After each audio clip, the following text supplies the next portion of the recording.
Welcome back to Yowa TV. If you're new here, you're welcome. Kindly click that subscribe button on your screen, like, comment, and share this program. Ẹ jẹ́ a sáré fi ọ̀rọ̀ jomitoro ọ̀rọ̀ lórí ọ̀rọ̀ nǹkan tó ń ṣẹlẹ̀ sí Queen Mother.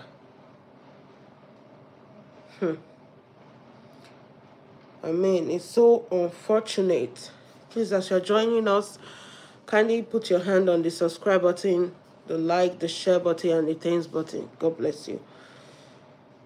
This is so unfortunate that this is happening to Queen Mother. Iyabo. I mean, èmi máa ń wo kíní kan pé kí ló dé tó jẹ́ pé nǹkan burúkú máa ń ṣẹlẹ̀ sáwọn èèyàn rí. Nǹkan tó máa ń dùn mí jù nìyẹn. Kí ló dé tó jẹ́ pé nǹkan burúkú máa ń ṣẹlẹ̀ sáwọn èèyàn rí. Àwọn èèyàn tó ń ṣe dáadáa, àwọn èèyàn gidi ni nǹkan burúkú máa ń ṣẹlẹ̀ sí. And we are just going to talk about the letter, the threat letter.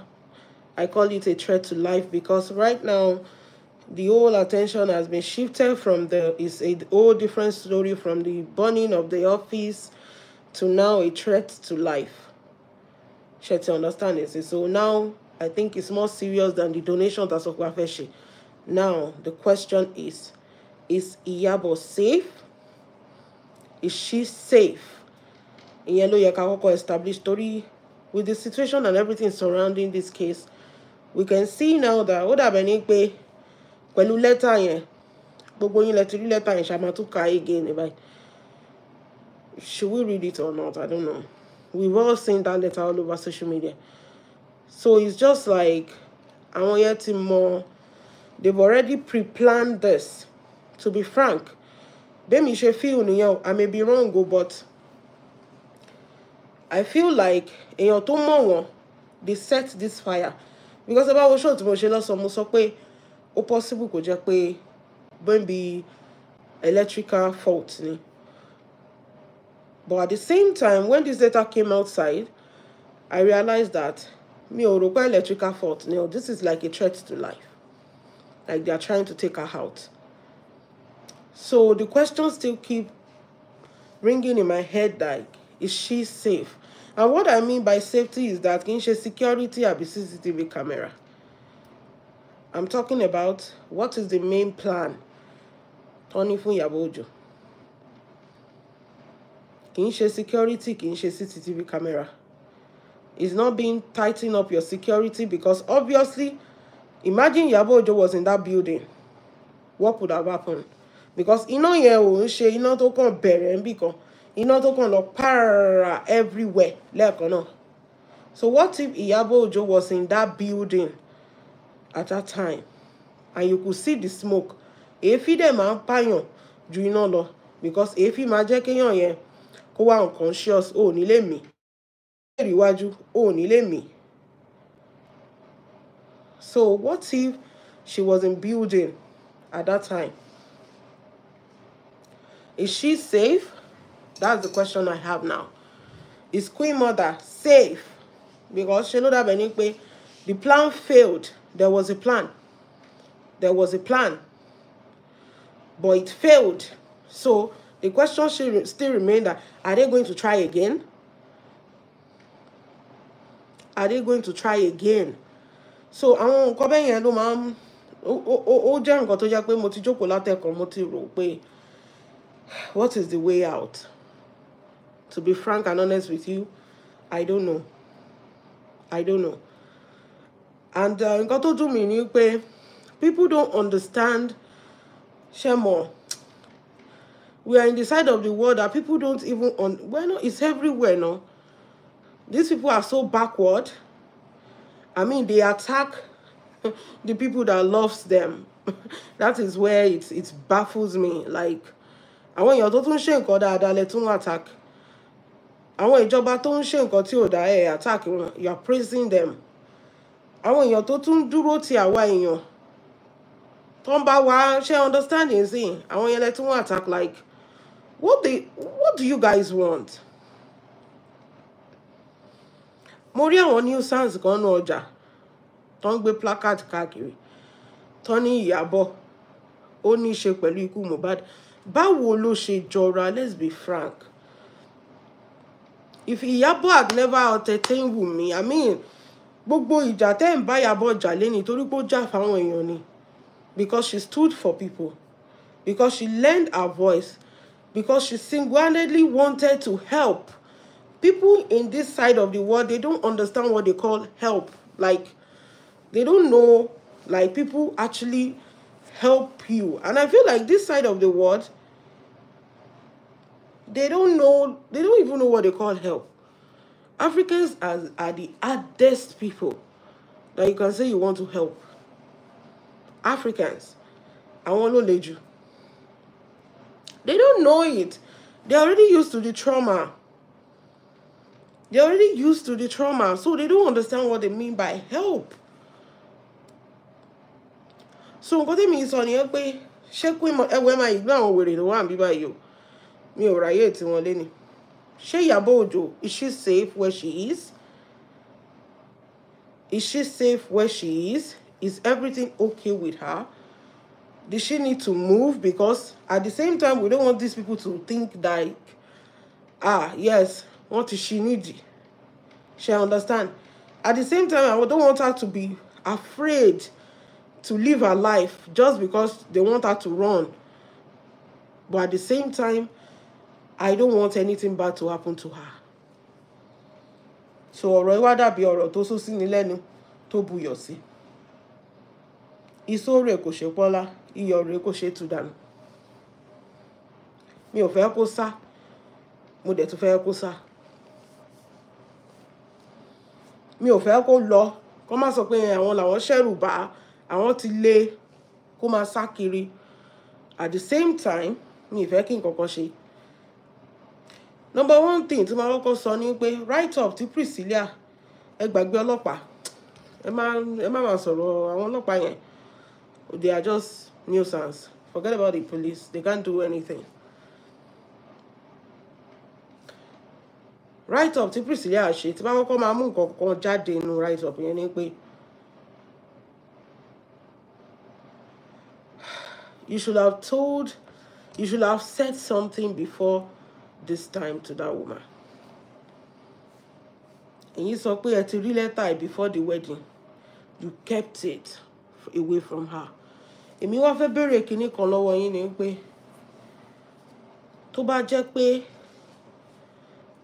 pé wedding yẹn náà ti wá dúró torí inú nǹkan tẹ́ni yẹn kọ. Wọ́n lóun fi ọmọ fún fọ́kọ àbí. We are there. A wà ńbẹ̀. Bí pé the plan failed at that wedding. Kì í ṣe pé wọ́n gbìyànjú. They were at the wedding. Why did you keep that away from them? See, you shall render your daughter useless.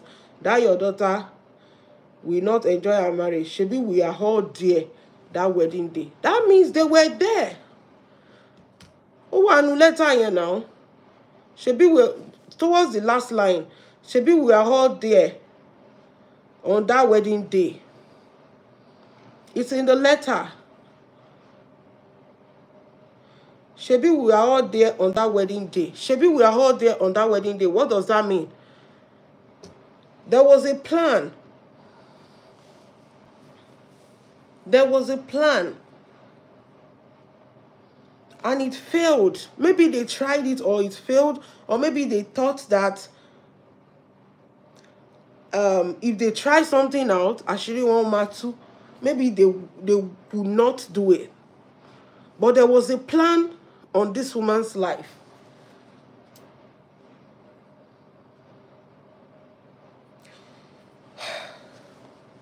Ọ̀rọ̀ báyìí ó ti wà dicey gan because it's I don't know. I honestly don't know. I don't know what to say. I don't know how to react. At the same time, I don't want these people to think they're winning by thinking that Iyabo is going to run. I don't want that to happen. But at the same time, I don't trust any freaking body because it's in this letter. Shebi we are there. Mo mọ̀ pé a lot of people to want to enjoy anyone would do. But Bia Oju Ka Oju, the security was very tight at that wedding. That is why they could not pull any stunt. And Kemi said something about the spaces 10 years fisile láàrin kìíní yẹn. Watch and see. Now, shop office ti jó. One for 1 3 months. Office ti jó. The most attack was on Priscilla. They were saying that Priscilla, your daughter. But now, because of any wedding here, there were too much security. They could not carry out anything they wanted to carry out. It failed. Thank God. Now, after the wedding, they have enough time to bounce on Iyabo.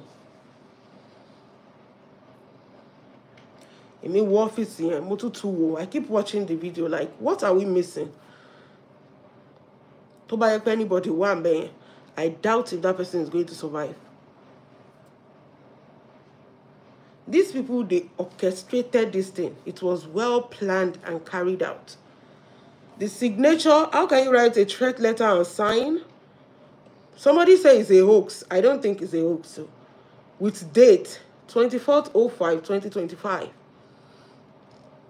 I don't think it's a hoax. It's not even up to 3 months. Hello, Mr. Mobolaji Adetunji. Welcome, sir. I don't think the letter is a hoax.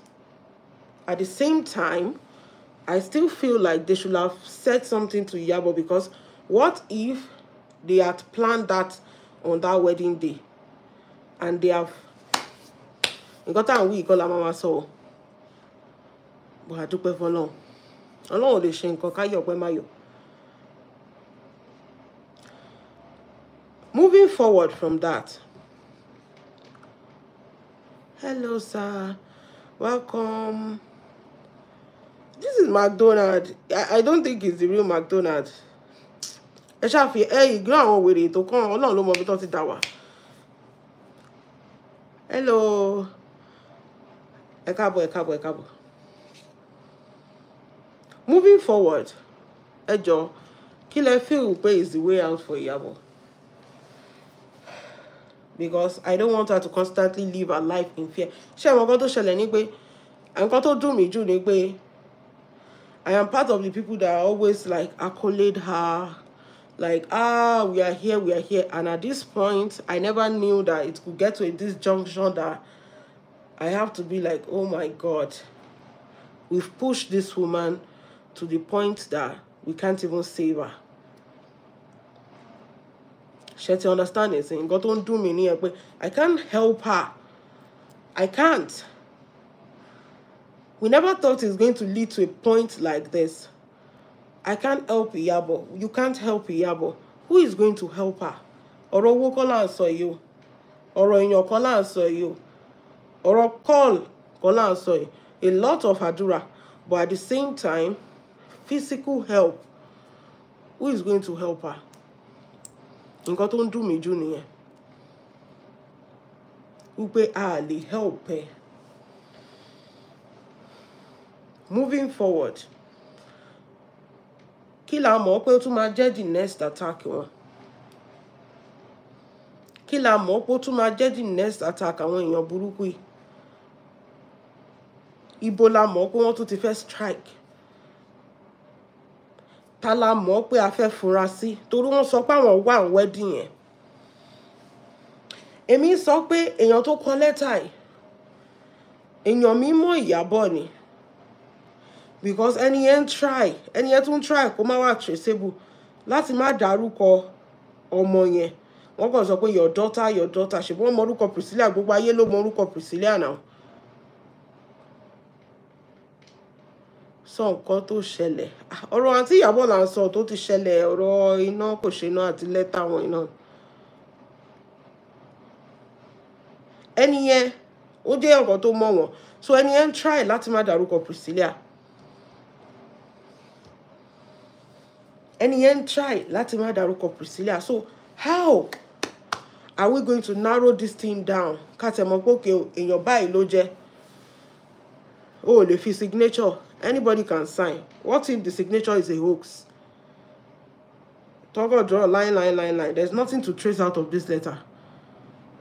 But the more pay, because these people were not careful, what till they forward back, and I don't think they have fingerprint detector in Nigeria tó fi máa detect fingerprint ọwọ́ tó gbé lẹ́tà yẹn wá gbogbo print tó wà lórí lẹ́tà yẹn ṣe understand gbogbo ibi glue yẹn fingerprint máa ń sábà wà nù kíní envelope ibi tí glue máa ń wà yẹn tó máa fẹ́ lẹ̀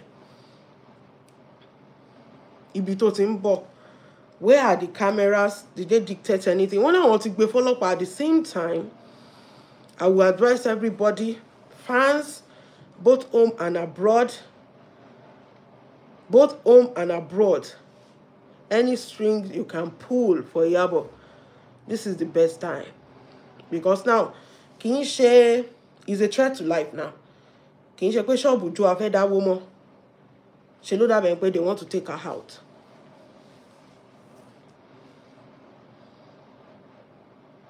Any strings tabalepu tó bá jẹ́ pé àdúrà ni any string tabalepu mi ò mọ̀ but Ọlọ́run báwo máa ṣe sọ̀rọ̀ iná if that letter and the boxes àbí the envelope tó fi gbé letter yẹn wá torí ọmọ ló sọ pé àwọn gba letter if they can send it outside Nigeria call lo fingerprint detector because I don't trust Nigeria and crime investigation or CID or anything. Call lo fingerprint detector nílùú yìí. Wọ́n máa mẹ́ni yẹn jáde. If this was on phone, tí ó tẹ̀ kí n ṣe letter. Hello, mommy, mo dúpẹ́ Olúwa, welcome ma. If this was on phone, tí ó kí n ṣe letter, tó jẹ́ pé orí phone not message, ẹni yẹn náà mọ̀ pé wọ́n máa mú òun náà. But it wasn't on phone. It was a letter. Only most of the only way out, there could be hair fibers on the letter. But Nigeria, pẹ̀lú bẹ́ẹ̀ ṣe sọ pé tí lọ gbé fọ́lọ́pàá, ṣé àwọn ọlọ́pàá Nigeria ṣé wọ́n kàwé to that level? Mi ò insult ọlọ́pàá wa pé wọ́n máa wò pé wọ́n kọ́kọ́ scan ni ṣé mọ̀lú ẹ̀ ṣá mọ̀ bó ṣe máa ń ṣe pẹ̀lú anything crime. Pé wọ́n kọ́kọ́ scan ni document yẹn. Wọ́n á wò bóyá ẹni irun ó já sí àti irun orí o àti irun òdì o wọ́n lè ṣe DNA irun yẹn kó fi mọ ibi tí lẹ́tà ti ń bọ̀.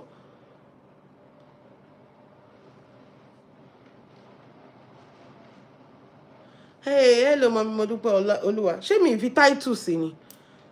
Okay, Emma Bin, this is the second time somebody is talking about what is going on. Okay, let me just go over it for the benefit of the people just joining us. Shop Auntie Iyabo to journal answer àti threat letter tó fún Auntie Iyabo. She to understand this thing. We are trying to understand, like, is her life at risk? What are the measures she can take? She to get insane. So you got her answer nìyẹn. So Priscilla sọ pé àwọn làwọn gba letter before the marriage. So àwọn ti rí letter yẹn àwọn ò fi hàn Auntie Iyabo torí kó má lọ disrupt ẹ.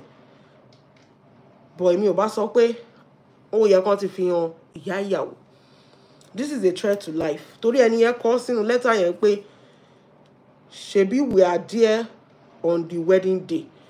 Ṣé ti understand this? So kíní ìdàbẹ̀ ni pé inside threat èèyàn tó mọ̀ wọ́n. A kàn ń try àti fi orí wa with little detective skill ta ní láti fi understand kí ló ń go on letter yẹn. Wọ́n láwọn wà ń bẹ̀ ǹjọ́ wedding nǹkan tẹ́ni yẹn kọ nìyẹn. So wọn ò dẹ̀ sọ fún ìyá ìyàwó, you hide all that from ìyá ìyàwó so that ẹ fẹ́ disrupt mind ẹ. But èmi wọ́n sọ pé tó bá yẹ pé àwọn tó sọ pé àwọn wà ń bẹ̀ ǹjọ́ wedding yẹn tó bá yẹ pé wọ́n ti lọ ṣe jàǹbá ni àbí wọ́n ní opportunity àṣeṣẹ́ mọ́ pọ́jọ́ wedding in Priscilla. See, a lot of celebrity, a lot of security. So ojú ka ojú, they were scanning, confirmer. I think the people were not able to carry out what they came to carry out. They failed in the JP 2025. But èmi kàn wá sọ pé what if they had succeeded? Ṣé nǹkan tá à ń sọ lẹ́ni làbá máa sọ. So when they realized they failed in that wedding, now they bounce back to the office. Because they've not even released a statement that, Shoti, shall understand this? Pé Shoti rí ọwọ́ wá ń sìn. But if you look at the fire thingy, ìṣẹ̀lẹ̀ iná burúkú tó ṣẹlẹ̀ yẹn is a fire sent to kill o. Ṣé understand? Iná yẹn mú everywhere lẹ́ẹ̀kan náà ni. Kì í ṣe pé wọ́n kàn ń jó bí báyìí. Ojo ẹ mọ bí iná ṣe máa ń jó tó yẹ pé side kan ló máa kọ́kọ́ jó. Ibi omi máa wá jó. àwọn kìíní kan máa wájú eléyìí kan lọ tààrà all over ṣe ló dàbẹ̀ ní pé explosion ṣe mo bọ́ ṣe máa ń ṣe àwọn fíìmù Amẹ́ríkà yẹn tó jẹ́ pé iná kan tàn bí explosion ṣe ti gẹ́tì ń sìn tó kàn máa ràn táwọn èèyàn máa sá bí náà yẹn ṣe rí nìyẹn torí ẹ̀ lè ṣe máa rí gbogbo wall tó dúdú gbogbo àwọn cream colour wall báyìí gbogbo ẹ̀ ló dúdú ping pong table gbogbo ẹ̀ ló dúdú so èédú dẹ̀ rèé mo ní èédú smoke dẹ̀ rèé ó máa ń pààyàn so that iná was intentionally for Iyabo tá bá fẹ́ bára wa sòótọ́ ọ̀rọ̀ iná yẹn was intentionally for Iyabo àbí anybody tó bá wà mẹ́ẹ̀ tó bá tẹ̀ rí Iyabo get gan àwọn á ti plan pé àwọn máa pààyàn sí lọ́rùn ṣèbá kò bá àdàbà náà nìyẹn.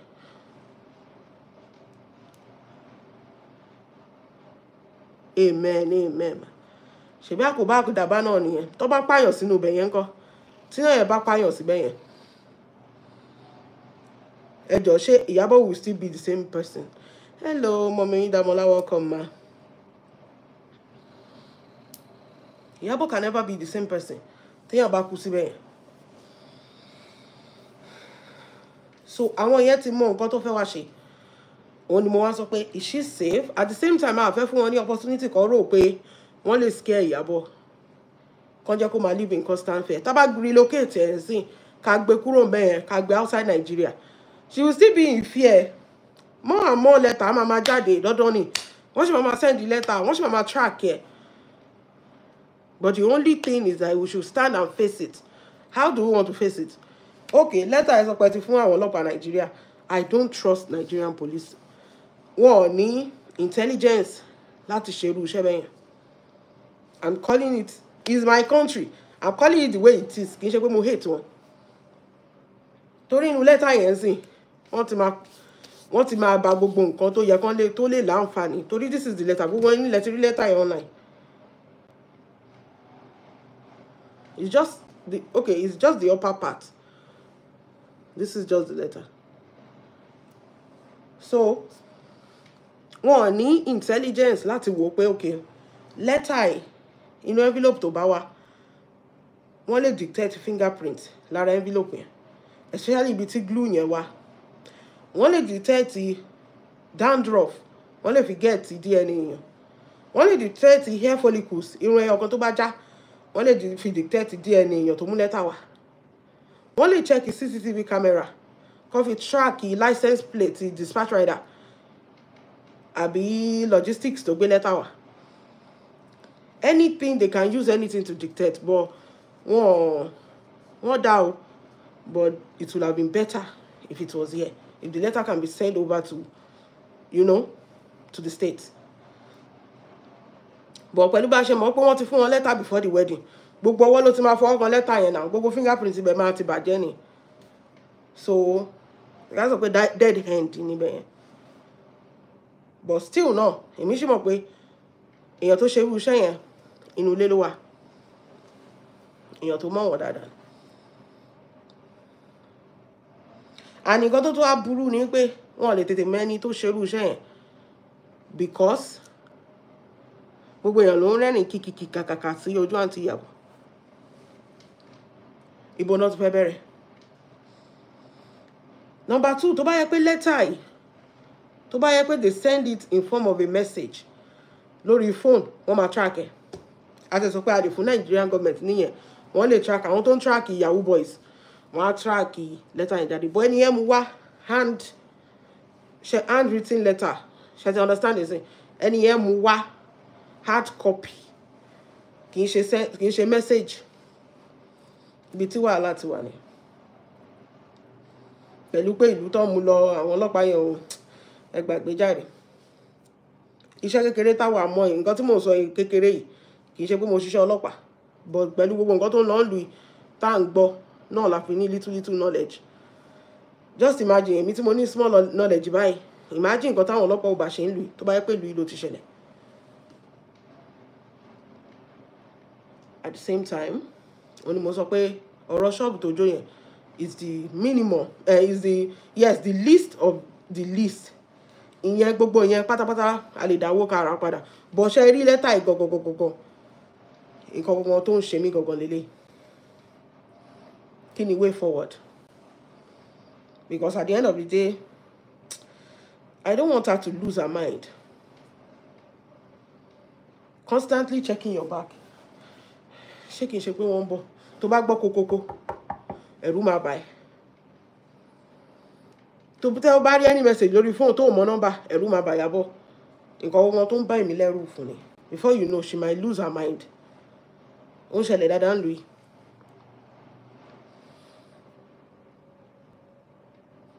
So nǹkan tó ń ṣe mí nìyẹn.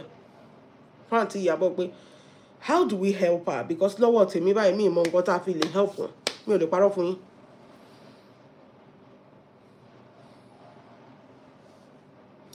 Hey, I mean, Lizzy, these people might not even be at the wedding party at all, or just to confuse you guys. What do you expect them to say? Wake up, girl. I don't think they are the party. Ẹ wo, ọ̀rọ̀ safety and security kì í ṣe ọ̀rọ̀ téèyàn kan lè wave off. Ṣé ti understand ẹ̀ sìn? Gbogbo alámọ̀ àfi tá bá fẹ́ parọ́ tọ̀ra wa pé Iyabo is a target. Àmọ́ wípé wọ́n ń ṣọ́, we know even before the letter. Àmọ́ wípé Iyabo, they want to get her, they are how to get her. Mi ò mọ̀ bó ṣe bọ́lọ̀ ṣe ń yọ o. Ṣé ti understand ẹ̀ sìn? Even before this whole fire or letter incident. So but still no, èèyàn ní sọ pé èèyàn máa kó dànù wípé kò sí nǹkan kan, kò sí nǹkan kan, kò sí nǹkan tí nǹkan bá lọ ṣẹlẹ̀ nǹkan. Ṣé ti understand ẹ̀ sìn? Nǹkan lè lọ ṣẹlẹ̀ o. So nǹkan tèmi sọ nìyẹn pé we have to be prepared. We have to. Ṣé understand ẹ̀ sìn? How do we help her? You said, Mommy Damola said by prayers. Yes, prayers is number one. I've been praying for Auntie Iyabo for the past 2 weeks. Hello, we'll go prayer and no one will repeat me. Auntie Priscilla, ọkọ mi tẹ̀tí sọ fún mi pé nǹkan kan fẹ́ ṣẹlẹ̀. So èmi ò mọ bí tó fẹ́ ṣẹlẹ̀ sí. So èmi ti bẹ̀rẹ̀ sí gbàdúrà lé wọn lórí for the past 2 weeks. And at the same time, ṣé security làwọn sọ pé mi ò tó Ọlọ́run tó bá yẹ pé ìlú yìí ni Ọlọ́run ẹ gbàgbé witness protection pápápá ẹ wo ẹ gbàgbé àwọn nǹkan tá fi tọ́lọ́run fi ń bless ìlú yìí ni pápápá àbọ̀ ọṣẹ́ mọ ibi tó wà yẹn èmi ò àwa ò mọ nǹkan tá a lè sọ nǹkan tá a lè ṣe nǹkan tó safe ṣé understand ẹ̀ sìn.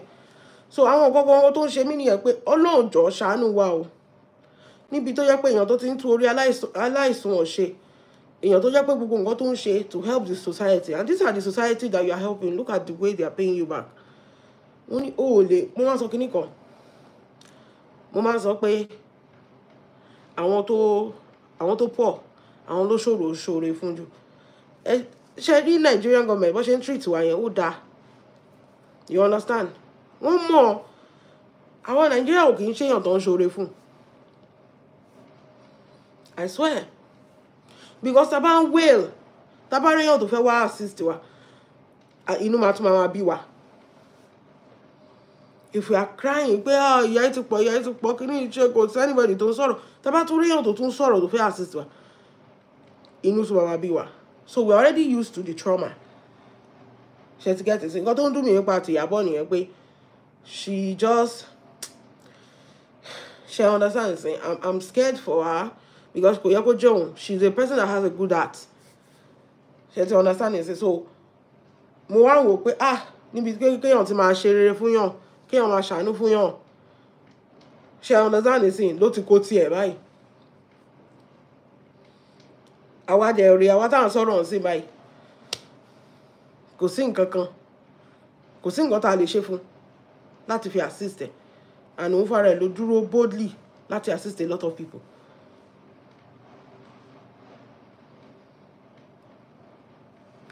So àwọn kọ́kọ́ tó ń ṣe mí nìyẹn. But we'll keep praying for her náà. Nǹkan náà tá lè ṣe náà ni. Wọ́n máa gbàdúrà fún kí Ọlọ́run ọba kó máa pamọ́ wíwọlé jíjáde. Kí Ọlọ́run ọba kó jẹ́ kí gbogbo ìmọ̀ àwọn ọ̀tá kó di asán lórí Iyabo, lórí Priscilla, lórí Festus, lórí Juma. Because just imagine the situation. Priscilla is not in Nigeria.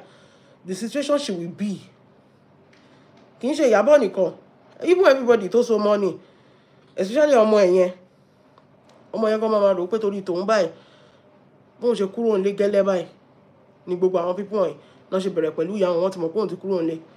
Ọmọ yẹn gan ò ní balẹ̀ ní Tanzania tó wà. Juma gan ò lè balẹ̀. Àwọn yẹn máa rò pé ṣé kó máa bọ̀. Ṣé understand ẹ̀sìn?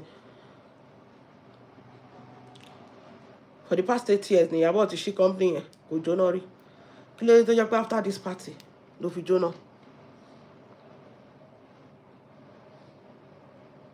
Ṣé ti understand ẹ̀sìn? Kí ló dé tó jẹ́ pé after this party òun ni mo sọ pé ṣe rí Nàìjíríà yẹn. Ṣé rí Nàìjíríà yẹn. I think ṣe rí ọ̀rọ̀ Mohbad Ìjẹ̀ṣà tó ṣẹlẹ̀. Táwa fi rò pé àwọn èèyàn fi ń bínú sí Iyabo. Ó lè má jẹ́ nǹkan tó ṣẹlẹ̀ nìyẹn o. Ó lè má jẹ́ nǹkan tó fi kọ lẹ́tà yìí nìyẹn. I think the anger is just that they saw Iyabo doing things that they don't expect. The wedding was a shocker. Ṣé ti understand this? Ó lè ìyẹn gan lásán tó kẹ́lòmíì bínú. Ẹ mọ̀ pé Nigeria ayé ni Nigerians. Ayé ni Nigerians. Tó bá sọ pé ó fẹ́ ṣe nǹkan, ó fẹ́ tayọ, ó fẹ́ ṣe nǹkan tó yàtọ̀ sí nǹkan tó ti mọ̀, wọ́n máa gbógun tì ẹ́ ni. Ọ̀rọ̀ Mohbad kò ṣe Mohbad Ìjẹ̀ṣà kò ṣe Ìjẹ̀ṣà. Ó lè má jẹ́ anything kó kàn jẹ́ pé wedding yẹn torí pé wọ́n kàn bínú. A lot of people tó wá níjọ wedding yẹn gan ló ń bínú sí Iyabo. It's the truth. A lot of people tó wá wedding yẹn nínú wọn ò dùn. Tọ́n wò pé ṣóun nìkan ni, ṣọ́mọ ẹ̀ nìkan ni. Bó ṣe celebrate Priscilla all over the world yẹn. A lot of friends wọn tó jẹ́ colleagues wọn nù ní industry ló jẹ́ pé pẹ̀lú ìkorò náà ṣe wá bẹ́ẹ̀.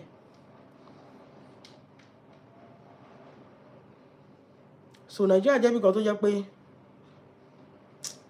má jà sọ̀rọ̀. Ẹ má jà sọ̀rọ̀. Mo ti yé yín. Ibi tí mi sọ̀rọ̀ dé, ó yé yín jù bẹ́ẹ̀ lọ. Ẹ ṣáà máa rọra Nigeria. But I pray to God. Ààbò Ọlọ́run kó dájú lórí Iyabo. I don't want her to live the rest of her life in fear. Nǹkan gbogbo tó ń ṣe mí nìyẹn. Nǹkan gbogbo wọn ẹyọ kan péré tó ń ṣe mí nìyẹn. She's a sweet woman. She's an activist that stands for people. I mean, what are you people saying? Go no. How many times can I say this ọ̀rọ̀ Ìjẹ̀ṣà kò ṣe Ìjẹ̀ṣà? Is how can you people support pedophile? Ẹ mọ reason tí mo fi pè ní pedophile. Wọ́n máa drag, wọ́n máa flag wa ní tá bá pè lórúkọ ẹ̀. Báwo lẹ̀yin èèyàn ṣe máa support réyàn bẹ̀yẹn? Ẹ tẹ̀ fi ṣírò pé tó bá yẹ pé ọmọ tó tọwọ́ bòbò ẹ̀, tó bá yẹ pé ọmọ yín ní ńkọ́, ṣé wàá support Ìjẹ̀ṣà? Tó bá yẹ pé ọmọ tó bí ní Ìjẹ̀ṣà ló ń tọwọ́ bòbò ẹ̀, ọmọ kékeré 14 àbí kí ni age ọmọ yẹn, ṣé inú ẹ̀ máa dùn? So how do you expect Iyabo not to react? Ọmọ tí Iyabo mọ̀ lélẹ́yìí náà. Báwo ni àgbàlagbà ṣe lọ máa tọwọ́ bòbò ọmọ kékeré? Ẹ wo àfáà tán sọ pé wọ́n mú ńlọrin yẹn. Nǹkan náà tó ṣe nìyẹn. Ẹ wo pásítọ̀ tó parí tí a nǹkan náà tó ṣe nìyẹn náà. Tó wà lẹ́wọ̀n ọ̀sìn. Ẹ jọ̀ọ́.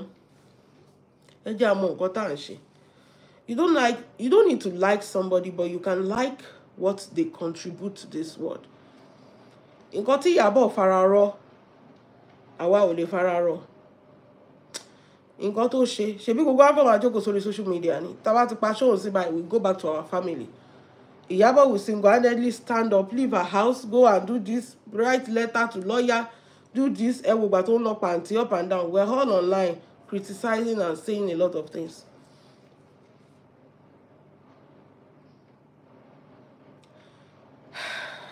It is well. It is well. It is well with our soul. It is well with our children. But this is the time to just pay. If you know anyhow you can support Iyabo, please reach out to her. Tó bá yẹ pé àdúrà ló lè fi reach out. Tó bá yẹ pé owó ni reach out. Tó bá yẹ pé security ni reach out. Any way you can reach out to her, because I know the enemy, they are planning to get her. But Ọlọ́run ní fún wọn ṣe.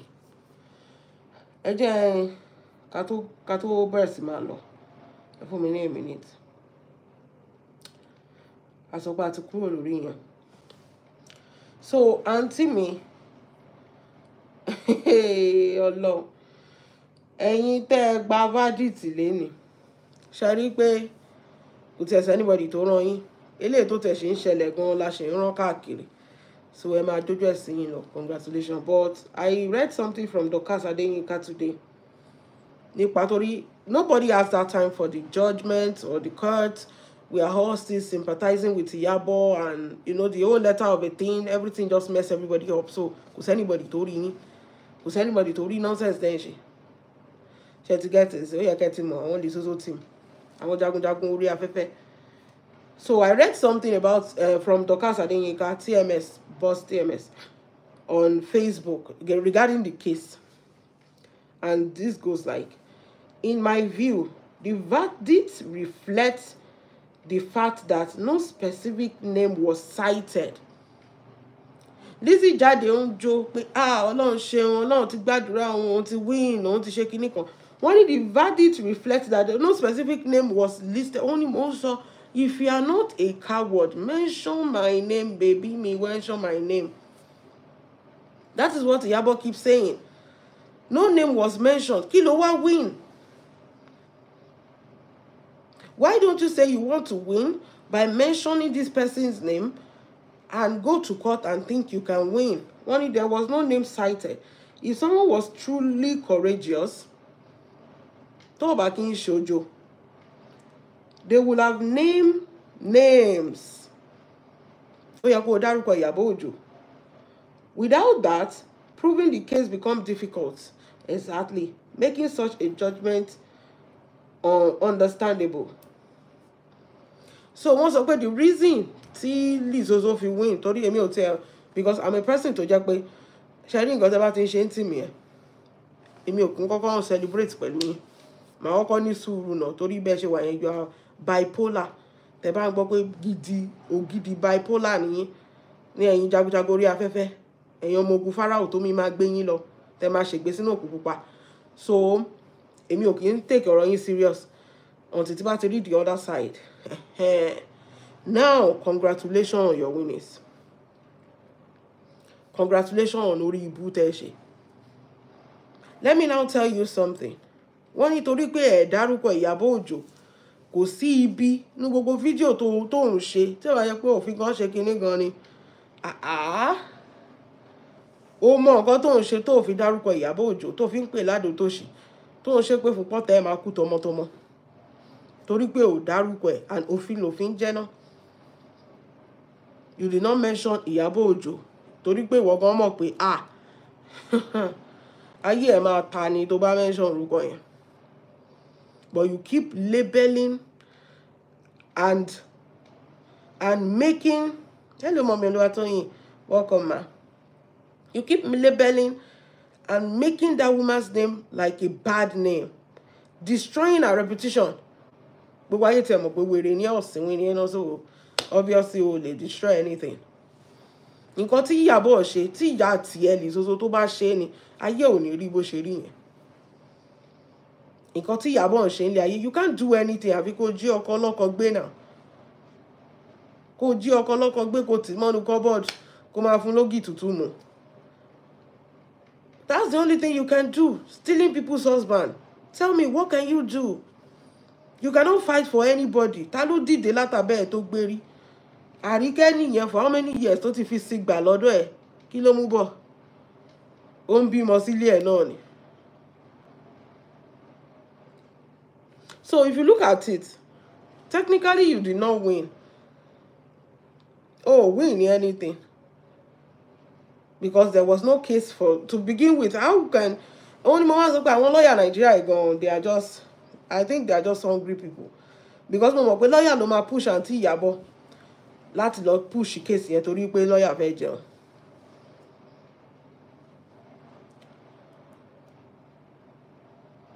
Yes ma, yes ma. Lawyer fẹ́ jẹun òun ló máa push àǹtí Iyabo wípé káǹtí Iyabo Folúṣọ́ Alice. Hello, is it Mrs. Folúṣọ́? God has awarded me to her. I hope the God has asked her to stop cursing children. She won't stop. Mommy Folúṣọ́, she won't stop. Báwo ló ṣe fẹ́ dúró? Mommy Oluwatoyin, you have to watch this video from the beginning. Almost an hour, you have to watch it back from the beginning. This also will not stop cursing children. Torí pé ó ti ní power kan, which is what? Which is you can curse as long as you don't mention names. That's why she keep giving people aliases. Sherry Akim Oko single mother, Akim Befuro, Iyabo Ojo Adotoshi. Ta ló tún wà bẹ́ẹ̀ náà? BCMHM gan kò tẹ̀ lè gbé BC gan ẹ̀rù tún bà ló sọ pé àṣàmì egun. That's why she keep giving them names, pet names, àbí orúkọ burúkú because òun gan fún ara ẹ̀ gan bẹ̀rù court. Èèyàn tó ń bẹ̀rù tó sọ pé òun win. Just imagine. Ó lọ sójú ogun, ó sọ pé ó ti win. Tó bá mọ̀ kó fẹ́ win lóòótọ́, ìwọ wàá gbáradì wàá lọ sójú ogun náà. Tó bá ṣá ẹ láàké padà, wàá mọ̀ pé no. So torí ẹ̀ ni ò ṣe kí ń dárúkọ. She will keep doing this orí ibu. It doesn't stop. Until tó bá pa wèrè sọnù. Tó bá dá lóró nìyẹn ló máa tó stop. Ó ní mo sọ pé àwọn ló ti fà ó. Àwọn tí dùmọ̀tà ń gbà yẹn ló ti fà ó. Ẹ bá ti ṣáná sóbò ẹ̀kẹ́ ti rọ kerosene sí. Tó bá yẹ kí wọ́n ti dá ẹ lábo ara, ẹ rí wọn ọ̀nà. Báwo lẹ ṣe máa mólè? Adẹ̀mọ́ bẹ ṣe máa mólè. Tẹ bá mú olè, ẹ máa kan lápá kan lẹ́sẹ̀ ni. Báwo lẹ̀yin ṣe máa mólè tẹ máa sọ pé wọ́n ṣì ìjábù lórí mi, olórí burúkú, wọ́n ṣì ìjà. Àwọn tó yẹ kán lá ẹ̀fọ́ tí kò máa wé tí ẹ̀ káàkiri. Ni wọ́n ṣì ìjábù lórí mi, ọ̀rẹ́ Fọlá ló ṣì ìjábù lórí mi. She won't stop because she has the power that nobody can sue her. She's not mentioning people's name. So how is she going to stop? She's not going to stop. Court ò dẹ̀ ní right àti sọ pé kó stop. Ó ní mo sọ pé the lawyer of àǹtí Iyabo, lawyer fẹ́ jẹun ni. Ó ti mọ̀ pé kò sí case from the beginning. Ó mọ̀ pé kò sí case. Ló dẹ̀ jẹ́ káǹtí Iyabo lọ push case. There's no case. Torí kò dárúkọ àǹtí Iyabo, kò dárúkọ Iyabo Ojo. Ó mọ̀ ó avoid ẹ̀ ni. Kò sleep ẹnu ẹ̀ rí. Torí gan bẹ̀rù court. So bó ṣe wà yẹn, ó ti tán fún èèyàn tó ti tán fún ní Lizozo. Tó jẹ́ pé monetization, content creator ní Lizozo. She's not a Nollywood. Wọ́n ti cancel ẹ̀. Ṣé ti understand nísìn? Taleri tó lè bàṣẹ àfi kó bá ọmọ tó ti ṣògo nù yẹn. Kí lorúkọ ẹ̀? Directly or indirectly. Àfi kó bá ṣe kìíní kí yẹn náà máa wùjọ 100,000 in a year. Ìyẹn náà ò gbérí. Òkú lẹ́lẹ́jà ń tà. Kárí ẹ̀ ti kú kó tiẹ̀ tó bẹ̀rẹ̀. So àfi tó bá lọ bá yẹn ṣe fíìmù. Kò lè ṣe fíìmù. Kò ní nǹkan tó ń tà mọ́. Ó tẹ̀sẹ̀ mọ̀ tó ń béèrè pé kí lẹ̀ ń tà mẹ́yẹn mọ́. So she's a full-time content creator bíi titi wa báyìí. Torí ẹ̀gan làwa ṣe ń wọ̀ ọ̀ṣẹ́. Because ó ti gbé celebrity ilẹ̀, ó ti faṣọ ẹ̀wọ́lẹ̀ wájú wa, so we go drag you. So kò lè dúró náà. Báwo ló ṣe fẹ́ dúró? Kí ló fẹ́ fi kó? Kí ni láti máa jẹ? Ṣé mo pọ́kọ́ tó tún fẹ́ sílé? Alápá má ṣiṣẹ́ ni. Jígólò ni. Òun ló ń bọ́ ọkọ. Ṣé ti understand nísìn? So kí ni láti máa jẹ? Tí ò bá ṣe content. Tí ò bá bá monetization. Ká sọ pé nǹkan tó wá láti bẹ̀rẹ̀ nìyẹn ìgbà tó ti rí pé kò sí nǹkan kan mọ́ fún un. She wants to be in content. Hello, Mommy Phillips, Rachel, welcome. Ẹ̀yin new faces, tẹ́ jẹ́ comment, ẹ káàbọ̀, ẹ máa enjoy page wa. Watch Adebimpe Alashaadura analysis, you will understand their plan better. I watch ṣe ẹ wo mi, ṣé Adebimpe Ọlọ́run. Ṣé Ọlọ́run ẹ fọ́ ni. Ṣé ìyẹn lẹ fẹ́ máa tẹ̀ lọ́rọ̀ ẹ̀? Ṣé a confused entity? Adebimpe ti tán náà nú ayé. Ẹ wo nǹkan tá bá fún sínú fèrè ni fèrè máa fún jáde lọ́rọ̀ Adebimpe. She's working based on the monthly allowance tó ń gbà lọ́wọ́ Lizzy, so kí ló fẹ́ sọ tó fẹ́ jọyàn lójú?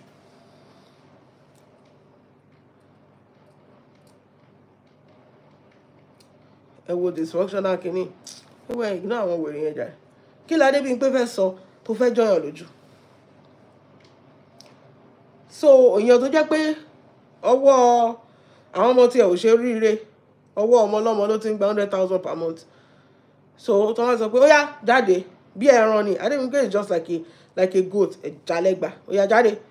Nǹkan tí this bá sọ pé ó yá lọ sọ báyìí, nǹkan tó máa sọ yẹn kò ní voice of her own. Ó ti di grammar ló ń ṣe rádaràda, òun nìkan ló lose jù lórí social media látàyè ọjọ́. Òun nìkan ni tó jẹ́ pé ń sìn ní 2025 wọ́n sì ń control Adébímpé lórí nǹkan tó máa sọ. Wọ́n sì ń control Adébímpé lórí nǹkan tó máa sọ. A whole grandmother. Ẹ rí pé ọ̀rọ̀ yẹn ti ní bó ṣe jẹ́. Kí ló fẹ́ sọ tó fẹ́ jọ anybody lójú? Kí ló fẹ́ sọ? Ìwọ tó fẹ́ lọ fi okó baby father ọ̀rẹ́ ẹ, your friend o, tó fẹ́ fi wá fi drag, ó fẹ́ fi wá fi bùgà tó tẹ́bọ̀n bẹ. Ẹ jọ kí ni ẹ ti máa rí àwọn kan wà tó yẹ pé lórí social media. Ẹ ti máa mọ lóyún tó jẹ́. Ṣé ti get me sí? Ẹ ti máa mọ̀ pé àwọn eléyìí wọn ní life. Ẹ jẹ́ à continue. This other post is from, I think it's from Aṣẹ́wó tó re Libya lórí Facebook. Mo like máa gbé information kí dẹ̀ máa sọ fún yín ibi tí mo ti gbé information mi wá. Ṣé ti get me sí? So mo máa reference ibi tí mo ti gbé wá. So the first one tí mo kà lẹ́ẹ̀kan ọ̀dọ̀dọ̀ cast ni. So ẹ jẹ́ àkẹ́lẹ́ látọ̀dọ̀ Aṣẹ́wó tó re Libya. The only thing Iyabo Ojo ever did is help a rake, ó yẹ kó yé yín, mi ò fẹ́ porúkọ, a rake teenager to get justice. Ṣebí nǹkan náà ta sọ látẹ̀kàn. Ó jẹ́ kó ọmọ yẹn get justice. She used her voice to speak for women. Women supporting women. Women supporting women, and we women, we are still fighting. Ẹ jọ kí là ń jà fún. Ó ní mo sọ pé tí ó bá ṣe pé Iyabo dá sọ̀rọ̀ yẹn gbà yẹn, wọ́n fi ìyè ṣálẹ̀ bí eléyìí. Bóyá ọmọ yín ló bá tún wá bá sùn sí. A ti bá bí 5 sùn ní ilé ìtànsọ. A ti bá bí 5 sùn ní ilé ìtànsọ. Ẹ máa dúró ọmọ tí ó bá ti bá sùn tó bá yẹ pé owó òtẹ́. She used her voice to stand for a rake teenager to get justice and give a crying shoulder to a widow. Ìyẹn Wùmí. Iyabo Wùmí ti mọ́ra kó tó di pé Mohbad kú. So báwo ni Iyabo ṣe máa ignore Wùmí? They've already been together. So ọmọ tó ti mọ̀ tí ọkọ ẹ̀ wá kú. Okay, just imagine tó bá jẹ́ pé best friend ẹ ó lose ọkọ ẹ̀. Ṣé bó máa pè é mọ́ra ni? Ó tẹ̀ ní wàá sì kọ́kọ́ máa pet ẹ̀ náà. Because téèyàn bá kú fún yàn, ṣé ẹ kì í rí téèyàn bá kú fún yàn ni ẹ kì í rí gbogbo yẹn ni pé ó tẹ̀ ní ro anything. Ẹ sì kọ́kọ́ máa ẹni yẹn máa ké ni. Ó máa ronú ni. Ẹ sì máa kọ́kọ́ máa pet ẹni yẹn. Èèyàn téyín tó fọ̀ bá ṣẹ. Ẹ sì máa kọ́kọ́ máa pet ẹni yẹn ni. Ọ̀rọ̀ Nàìjíríà kò yé mi o. I don't understand. I mean, I feel like being a celebrity in Nigeria, ó lọ far o.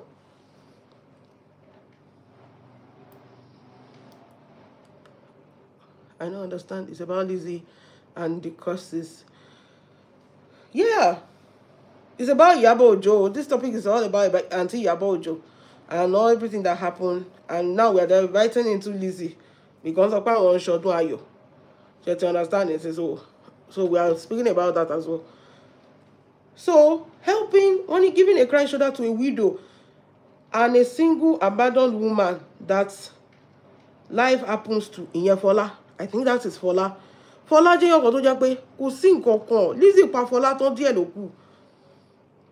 Lizzie fẹ́ make sure pé ṣe mọ̀ pé àwọn kan wà nílé ayé. Wọ́n lè ràn ẹ́ lọ́wọ́ o. Wọ́n dẹ̀ fẹ́ kó ní ràn lọ́wọ́. Ìyẹn irú èèyàn bí Lizzie ni. Àwọn kan máa sọ pé wọ́n lè rù, wọ́n dẹ̀ ń jẹ́ kẹ́lẹ́rù òru. Lizzie fẹ́ make sure pé kò sí anybody Fọlá ò ní oúnjẹ àfi tó bá wà tọrọ jẹ lọ́wọ́ òun. Ọpẹ́lọpẹ́ Iyabo Ojo. Ìjà tí Lizzie bá Iyabo Ojo dání wípé kí ló dé tó máa fún Fọlá ní opportunity. Ṣèbí òun ti make sure pé òun fẹ́ bá ayé Fọlá jẹ́ ni pé kó wá máa tọrọ jẹ lọ́wọ́ òun bí Àríkẹ́ ṣe sìn ẹ́ for over 20 years tí ò rí nǹkan kan mú bọ̀. Ọlọ́run Iyabo Ojo ibikíbi táwọn ọmọ ẹ̀ bá wà ibikíbi tó bá wà Ọlọ́run máa tẹ́ bẹ́ẹ̀ lẹ̀dẹ̀ wọn ni. Olóore tó ju igba olóore lọ lọ́lọ́run máa gbé dìde sí àwọn ọmọ ẹ̀ ní ìlúkìlú ibi tó bá ti wà Ọlọ́run máa gba ibẹ̀ fún wọn ni. Ibẹ̀ máa jẹ́ ti wọn ni. Lizzy ò bá ti pa irú Fọláyàn ò bá ti ronú kú báyìí náà. Ẹ gba ọkọ lọ́wọ́ èèyàn tó ní ṣọmọ mẹ́ta àbọ̀ ọmọ mẹ́rin ní Fọlá ni. Ìwọ dẹ̀ rèé ó mọ̀ pé ọmọ yẹn is a single mother, kò níṣẹ́ tó ń ṣe, ọkọ ló ń fún lówó, lọ jí ọkọ yẹn gbà. Ibi wá ń pa àwọn ọmọ wa Fọlá lọ ń tọrọ bisikíìtì lọ́dọ̀ Haúsá kò rówó san, nǹkan tó àwọn ọmọ ń jẹ nìyẹn. Ẹ rí pé ọkọ nǹkan kò bá dá lẹ́ni. Ẹ tẹ́ bá ti wà wọ́n méjì àwọn pé kò sáyọ̀ nù relation, wọ́n náà jà jù. Wọ́n náà jà jù. Wọ́n náà gbàgbé gbogbo ilé tó máa ń ṣe lọ́bìlọ́bì lórí ọ̀nà yẹn o, wọ́n fẹ́ pẹ́pẹ́ wà ni o. Wọ́n ní inú ilé máa ń gbóná ni. Wọ́n ti ẹ̀ ní ìdàtí sọ fún wa tó bá dó ẹ dáadáa overnight. O ní wá máa tan kámẹ́rà ní 3 AM. Ẹ jẹ́ a máa kà á lọ. The society would rather normalize and have a radist, ó ti yé yín, goes free. I don't understand why why they are supporting Ijesha. Me understand. I think it's more like torí pé wọ́n hate Iyabo Ojo. That's just it.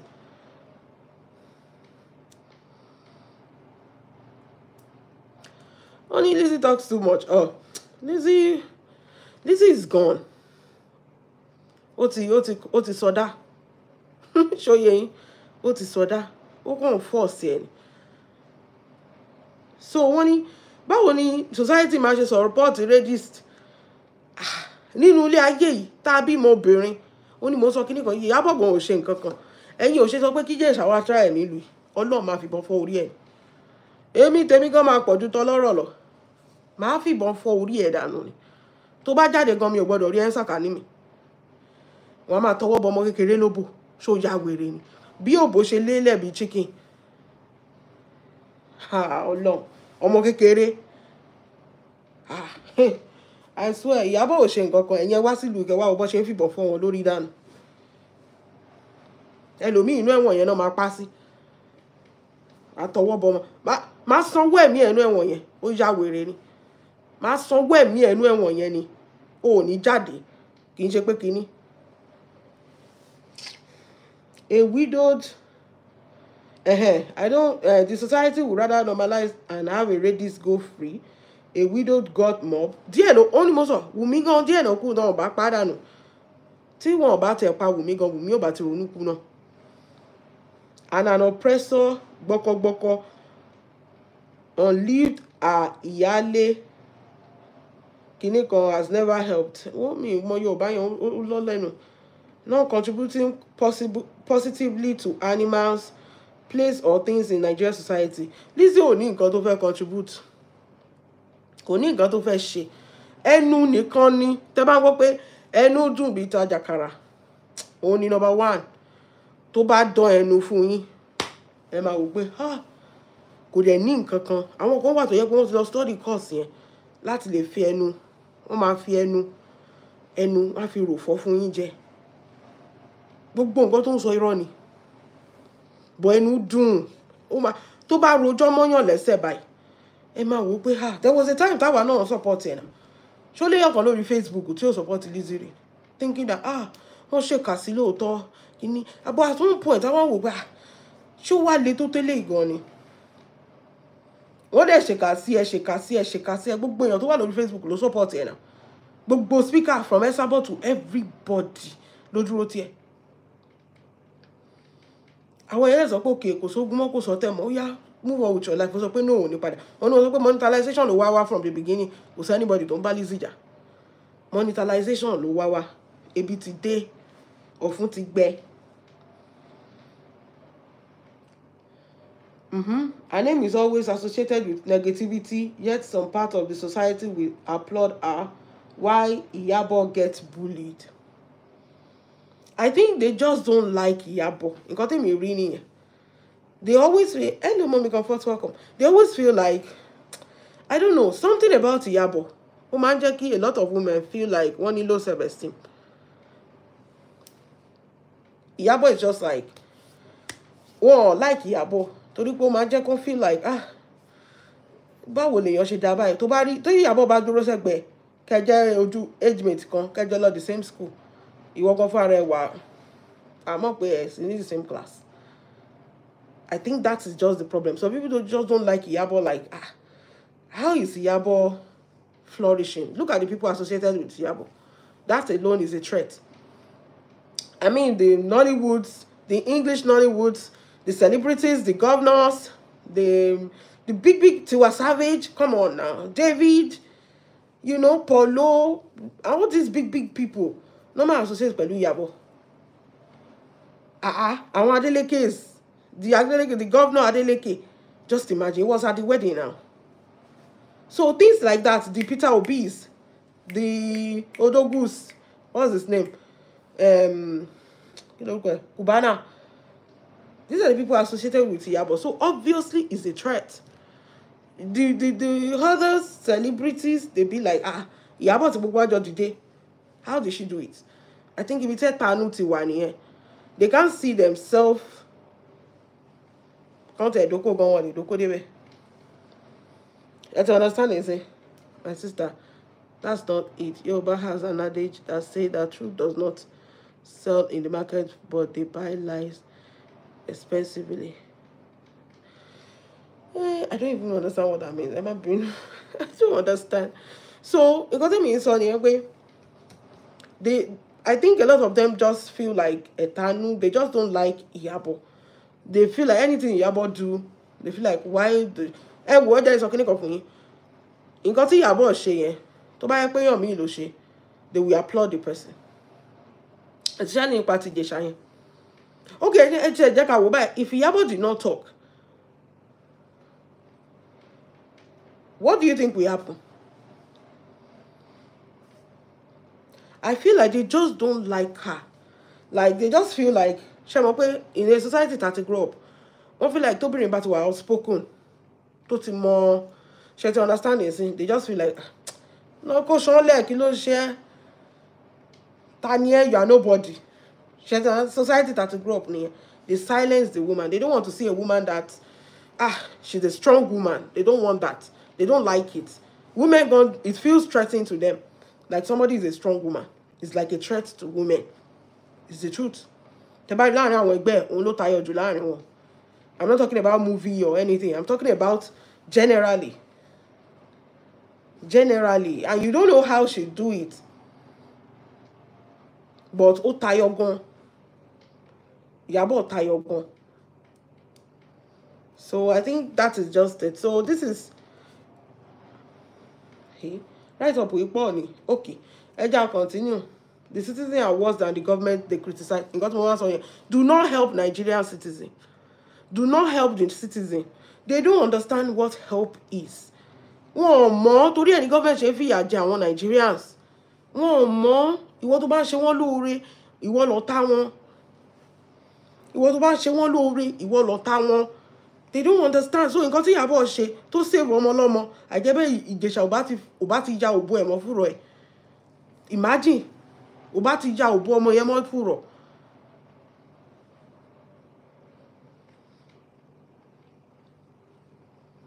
And I feel like, okay, if you have a problem with Iyabo, why don't you just pick a phone call and call her directly? I think that should have been easy. Iburu Yomi Fabi Yibai. Ọ̀rọ̀ Iyabo àti Yomi is just the Jesha case. Ọ̀rọ̀ kí ló ń porúkọ ẹ̀? Lizzy àti Iyabo is just the, what is it called? The Fola case.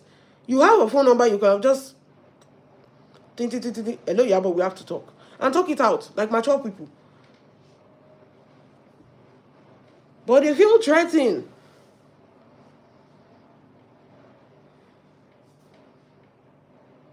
Continue. Now every day call it the way they win case, court case. And yet now they still forfeit property to court. Fled and ran out of Lagos to relocate to Ibadan. Same way she ran to social media to announce she won Dorcas and Soji in court. Until we learn of the £13,000 settlement. Just social media noise shenanigan. It's almost 1 hour. 1 hour. Why did he not talk about the threat letter since? I think I got this from Auntie Kemi or who? Oh, okay. This is from them. This is, this is from the Lizzie's team. Why did she not talk about the threat letter since? Abi, I don't even know. I see this as a deliberate action to keep distracting everybody from the Mohbad case. Ẹ wo báwọn eléyìí tó ṣe ronú bí èèyàn tí ó lọ ọpọlọ tó jẹ́ pé ọpọlọ asín ló wà lórí wọn. Wọ́n ní this is to distract people against the Mohbad case. Ẹ jọ̀ọ́, ọ́fíìsì jóná. Báwo ló ṣe kan Mohbad case torí Ọlọ́run? Ṣé wọ́n tún fẹ́ gbé ọ́fíìsì tó jóná wọ́n tún fẹ́ lọ sọ́nù court ni? Ṣé inú ọ́fíìsì yẹn ni Mohbad tún kú sí ni? Because I don't know these people. I don't understand how they reason like chicken. This case, this office has nothing to do with the ongoing Mohbad. Ṣebí BJM tún ṣì investigate àbí interview ni, invigilate, whatever the English may be. Ó ti kọ́ mi, ó ti lọ lórí mi. Ọ̀rẹ́ Mohbad lẹ́ni. Does that stop anything about justice? Justice getting back for the past 3 years. Tẹ́ẹ̀rí gbà. What is wrong with these people for the love of God? For the body of the love of Christ? Here you go saying that wọ́n fẹ́ distract you from the Mohbad case. Kí ló kàn Mohbad case pẹ̀lú ilé? They lost the court. Ṣé inú ọ́fíìsì àti Iyabo náà ti fẹ́ ṣe court? I mean, for me explaining this thing is even stressing me out. Like, what the... Come on now. Ṣé àwọn people adapt to this point? These are people who want to be responding to. Does this even make sense? Everybody at home, àtàmọ́. Wọ́n kàn ta gbogbo ẹ̀ mọ́ra bí òwò aláǹtakùn. Hey, oh God. Imagine you have to explain this to people that call themselves grown up. This could be a self-inflated fire. So Iyabo horn matches, throw light inside the office. This could be a self-inflated fire outbreak just to gain sympathy and distract everyone, especially now at the heat of VDM interviewing of the Mohbad case. Let's be careful. Ẹ jọ̀ọ́, tó máa sọ pé okay o, ilé fẹ́ jóná, ṣebí ilé Wùmí ló yẹ kó jóná, ìgbà yẹn la máa mọ̀ pé wọ́n distract wa. Ẹ jọ̀ọ́, ṣé Iyabo ó wà ńbẹ̀ ìgbà tí Mohbad kú ni? Àbó òun ló fún Mohbad lábẹ́rẹ́, àbó bá wọn lọ sí show, àbó tẹ̀lé wọn dénú ilé, àbó sùn sórí bẹ́ẹ̀dì pẹ̀lú Mohbad tó fi jẹ́ pé ọ́fíìsì tó jó ní ọ̀dọ̀ Iyabo òun náà fẹ́ fi lọ ṣẹjọ́ Mohbad in court. Ṣé máa sọ pé okay wọ́n fẹ́ distract yín, Wùmí ló yẹ kí ilé ẹ̀ jóná, ilé ò ní jóná Wùmí o. Mo kàn fi ń ṣe explanation fáwọn ọ̀dẹ̀ kan tó yẹ pé wọ́n understand anything ilé ayé wọn. Ẹ jẹ́ má bí exactly, they don't like Iyabo because she stand out on the truth. God bless you, ma. Society today, Iyabo me comfort, welcome. Doesn't like straightforward person. Lizzie hates her because of helping Fola. Yes, everybody have a thing for hating Auntie Iyabo. Auntie Bukky just hate Iyabo because of Wumi. Ọlọ́run fún wọn ní Wumi mú. Yomi Fabi hates Iyabo because of Kini Ijesha. Everybody has a specific reason for hating Auntie Iyabo. And most of the Nollywood hate her because of the wedding. So I swear, when you are doing your thing, people just hate you for being you. Mommy, Onyidamola, you're talking as if you don't know how people think. Mommy, Shola, welcome. If you are not a coward, remove your dirty face. We are still on this unveiling. Show more months Timothy Beresin she show without unveiling. You watch it join one. Well, delete yourself. Mommy tell us if you explain from now to kingdom come, they will not understand. Hello, Mommy Ganiat, welcome ma. Oh, go leje won. I want follow hypo lokun be now. Okay, let's be careful not to react the way they expect people to react. However, if this was really done by anyone, may the Lord catch up with them. Absolutely. Okay. Ẹ jọ̀ọ́, ṣé àwọn tó fẹ́ lọ ṣe justice for Mohbad àbí àwọn tó fẹ́ interview lẹ́wọ̀n, ṣé inú ṣọ́ọ̀bù àǹtí Iyabo náà ti ń ṣiṣẹ́ ni àbí ṣọ́ọ̀bù àǹtí Iyabo náà ti fẹ́ kó àwọn èèyàn, àwọn spending, àwọn prime boy, àwọn Wùmí, ṣé inú ṣọ́ọ̀bù àǹtí Iyabo náà ti fẹ́ kó wọn ni àbí bẹ́ẹ̀ náà ti fẹ́ dájọ́? Kò yé mi ò mọ̀ bí kíní ṣe máa affect justice for Mohbad, because this has nothing. Nǹkan méjì ọ̀tọ̀ọ̀tọ̀ ni. Àbí ṣé inú shop àti office àti Iyabo náà ti fẹ́ dájọ́ ni, ibẹ̀ ni George máa jókòó sí, àbí ibẹ̀ yẹn làwọn èèyàn ń gbé táwọn sọ pé máa distract yín. These are things we have to understand. Like, there are some things, it doesn't, nǹkan méjì tí ò jọra, àbí ibẹ̀ yẹn náà máa gbà kọjá. Àbí torí pé shop office àti Iyabo ti jóná sí báyìí, wọn ò ní lọ corona inquest mọ́. Who are the people related to the office? Ṣé Oh God, I can't. Okay, video mo tún ti interview èèyàn kò ṣe sọ pé ṣọ́ọ̀bù àti Iyabo jóná òun ò ní interview èèyàn mi ó tún ti interview èèyàn mi lénìí. She will overcome by the grace of God. Video mo tún ti interview èèyàn mi, so ẹ jẹ́ á máa lo ọpọlọ because ó ní mo sọ pé it's just like they hated her. They don't like her. That's why they are just always coming for her. That is just it. Torí pé wọn like Iyabo. So whatever she do, àwọn kan sọ pé orí Mohbad ló mú, spirit Mohbad ń jà. Àwọn wèrè kan tún sọ pé òun ló sọ náà sí ṣọ́ọ̀bù ẹ̀ torí pé ó fẹ́ distract wọn from justice for Mohbad. Àwọn àǹtí mi lè tó sọ pé bàbá lábúlé ni. Oríṣiríṣi àtàmọ́ náà tẹ̀ sí sọ. So àtẹ̀mẹ́lẹ̀ tó ń jò. So èmi ò bá sọ pé kóníkálukú kàn get the fuck. Ṣé ti understand ẹ̀ sí? Ẹ fọmọ lọ́mọ lẹ̀. Ẹ lọ ṣe tiyín síwájú. I mean, must you mention her name? Leave her alone. Ẹ ṣe tiyín síwájú. Kò rán yín. Ẹ̀yin lẹ̀ rán. Ẹ lọ gba justice for Mohbad. Ìgbà tí ṣọ́ọ̀bù ò jóná gan, ẹ rí justice for Mohbad gbà. Ṣé ìgbà tí ṣọ́ọ̀bù wá jóná sí lẹ́fẹ̀ẹ́? Ẹ wọ́n sọ pé justice for Mohbad. Ṣọ́ọ̀bù ti jóná, ó máa distract her from justice for Mohbad. Can you imagine? Ẹ wò. Àbí o, Mommy Phillips Rachel, abẹ́ máa rí ọ̀dẹ̀ tó pẹ́ra ẹ̀ ṣọlá yẹn. That's my privacy, I swear. So that's just it. So ẹ jáde àfi àwọn wèrè yẹn sílẹ̀. Ṣé mọ̀ pé kò lè sí some people tó bá já tí wọ́n lo abẹ́rẹ́ wọn. Wọ́n kàn lè já wọlé sometimes. Àwọn àti kúrò ní gbogbo stage yẹn. So that's just it. Ẹ̀yin èèyàn mi, it's 1 hour. 1 hour péré ni bàbá fún wa. Ẹ jẹ́ á máa lọ. God bless you everybody. Ẹ máa bá mi rántí àǹtí Iyabo nínú prayer yẹn o. Ẹ jọ̀ọ́. Máa jẹ́ ẹ máa rántí wọn. Nǹkan tá a fi lè support wọn nìyẹn o. Prayers and prayers for Priscilla, for Festus, for Juma, every one of them. It is well with you, Auntie Iyabo. Gbàgbé yín o, we are here with you. Anytime you need us, just call on us. We dey here, can pay for you. Anything you need, just tell us. Tó bá yẹ pé owó ni, ẹ gbà account síta. A máa dáwó fún yín. Wọ́n ní ilé ọba tó jóná, ẹ wà ló bùkún. A máa tútù kọ́. Eléyìí tá tún máa kọ́ gan, ó tún máa tú jù yẹn lọ. That is just it. Gbogbo nǹkan tó jóná yẹn gan, a máa rẹ eléyìí tó tún better jù yẹn lọ.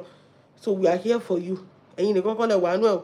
We are all here for you. We are supporting you with prayers, with everything. I'm supporting you. You are not alone. Just know that. And thank you for all the effort. But what I say, thank you. Because èèyàn ṣọ̀wọ́n, ó lójú àwọn èèyàn tó lè dúró gbogbo èèyàn máa sá wọlé ní tó máa kọ́ mọ́ wọn sábẹ́. So the things you are doing, I'm all over. Ṣé ti understand is it? God bless you. And thank you everybody for today's show. God bless you. Ẹ jẹ́ bá wa gbọ́ wọlé like button. Kí ló ṣẹlẹ̀? Tẹ́ ẹ bá tiẹ̀ fún wa ní thanks. Ẹ bá wa gbọ́ wọlé like button. God bless you. Have a wonderful day, guys. See you tomorrow. Bye.